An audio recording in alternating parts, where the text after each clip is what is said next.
یہ ایک سیب ہے چھلکے کے ساتھ اور یہ ایک سیب ہے بغیر چھلکے کے، دونوں میں فرق کیا ہے؟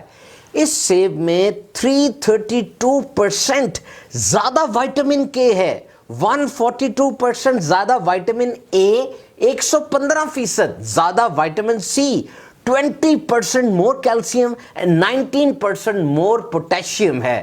یعنی یہ چھلکا بہت امپورٹنٹ ہے، it is packed with nutrients. Peel, skin یعنی پھل کا چھلکا، عام طور پہ ہم اسے اتار دیتے ہیں، یا عادت ہوتی ہے، ذائقہ ہوتا ہے، یا کوئی اور وجہ۔ یاد رکھیے دن میں کم از کم 400 گرام سبزیاں یا پھل ایک انسان کو استعمال کرنے چاہیے، اور اس میں پھل میں سبزی میں جو کچھ ہوتا ہے، اس کا گودا، اس کا بیج اور اس کا چھلکا خاص طور پہ، یہ نیوٹریشن سے بھرا ہوتا ہے۔ تحقیق کے مطابق پھل اور سبزیاں اگر چھلکے کے ساتھ کھائے جائیں تو یہ جلدی بھوک مٹا دیتے ہیں اور دیر تک بھوک نہیں لگنے دیتے، کیونکہ ان میں خاصی مقدار میں فائبر موجود ہوتا ہے۔ اسی طرح ہماری گٹ میں یعنی پیٹ میں اور آنتوں میں جو فرینڈلی جراثیم ہیں، جو جراثیم ہمارے کھانے کو ہضم کرنے میں مدد دیتے ہیں، اگر چھلکے سمیت پھل کھائیں گے تو ان جراثیموں کی افزائش میں بھی اضافہ ہوگا اور اس سے وزن بھی کم ہوتا ہے۔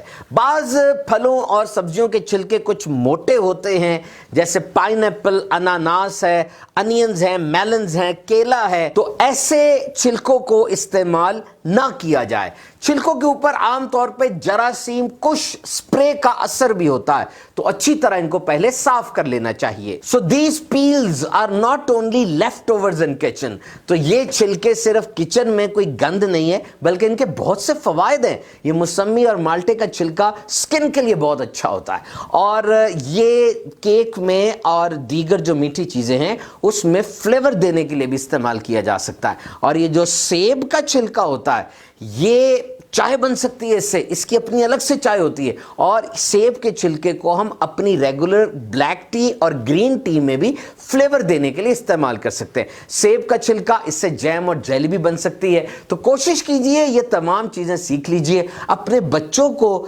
چھلکے کے ساتھ پھل کھانا سکھائیے، اس سے زیادہ فائدہ ہوگا۔